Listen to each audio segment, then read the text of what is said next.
What is going on, y'all? Side Perspectives, giofvcks, and this really has me thinking about a couple of things. First of all, when it comes to dating, or when it comes to relationships, let's just stop with the dating. When it comes to relationships in general, everybody, is talking about, I'm high value, I'm a high value man, I'm a high value woman, I'm a high value person. And everybody has what they're looking for, what their requirements are, what their standards are, what they're seeking in that partner or that relationship, in that other person. And for the most part, most people want the same thing, And what's crazy is how, for the most part, we all want the same thing, yet we can't get it. So after a while, I just sit back and, you know me, I'm always analyzing and researching and trying to gain more of an understanding, different perspectives. What am I, where am I wrong? Where am I ignorant? Where can I gain more knowledge, more information, a different perspective? How can I improve myself? You feel me? How can I grow? Right? And as I go through this, I'm just like, maybe in my opinion, maybe one of the reasons why a lot of people can't find what most people keep saying that they won't is we'll get what we want, but because it's not in the package that we want it to be in, let's just be real. Because it's not in the package, it's not what we envisioned, we throw what we want away.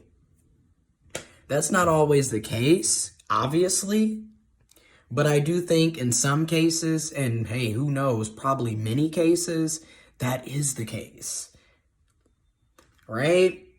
And then also, another opinion I have is we need to decentralize romantic relationships, because that's another problem. Everybody keeps saying, oh, they want love. Is that what you really want?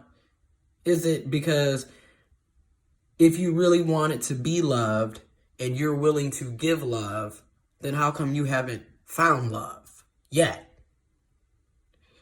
But again, because we want relationships to mostly be romantic and mostly be, unless I'm just going deeper, you know me, and mostly be cis heteronormative relationships, even though a lot of people are not heterosexual and there's a lot of people that are not cisgendered.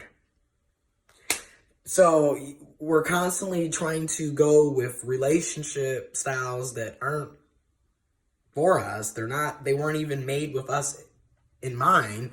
And then we keep using old ways, just archaic methods, old and outdated ways of doing relationships, living, having a life, and like you're literally thinking you're gonna have the same setup that your grandparents had in the fucking 60s. Or your parents had in the 60s. I don't know how old you are. You're using love and relationships patterns and styles from half a century ago, and you're trying to bring that with you into 2021. And as a lot of us are seeing, it doesn't really work. And the sad part is it didn't work for them then in the 50s and 60s either. A lot of people were miserable. So again, I'm just thinking, on a deeper level, maybe, just maybe, we need to have different outlooks on what we're searching for, what we're looking for, what we're asking. Because I'm going to say it again, in my opinion, sometimes what you wanted came to you, but it wasn't in the package that you thought it was going to be in. And then on a deeper level, it kind of makes you wonder, is it what you want or is it what you need? Because humans need social interaction, need each other. We can want each other too, but sometimes what you want is not good for you.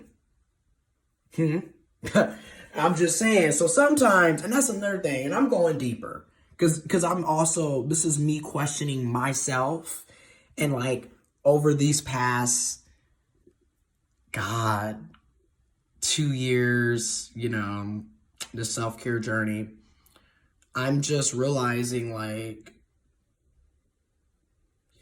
you're supposed to be growing and maturing. So like if you still have the same standards that you had at 18, at 28, there's a problem. Like, you should have been progressing, maturing, and things change. Your mindset changes. You unlearn shit. You learn new things. You realize you made ignorant, dumb, stupid mistakes, and you can make amends and make corrections and learn from them and move on and progress. So, like, a lot of the shit that I used to be excited about in the dating scene or the relationship scene at 18, I could go back in time and slap the cowboy shit out of me, because that's why I was always getting hurt and led on and played in the first fucking place. You see what I'm saying? Because you're supposed to learn from these mistakes. These mistakes are supposed to be lessons, and unfortunately some of us have to keep having the same lessons over and over and over again because we fail to learn. We fail to self-reflect. We fail to actually heal and grow and mature. A lot of us are still operating from places of hurt and from a very immature mindset. You know, like I said, this is why you can have someone who's 40 but is still operating like a 5-year-old, because again, that trauma, that pain, that hurt, and then that unwillingness to want to unlearn toxic shit and to learn new things and to grow and mature, to get into therapy, counseling. There's so many different barriers and reasons why. But I will say this, after a while, you get tired of coming up with excuse, just to go through the same thing over and over and over again. So eventually you do need to get it together. I'm just going to say it. You really should want to get it together after a while, because it gets old. But yeah, I just wanted to talk about that real quick. Yeah. More videos to come. I'm out.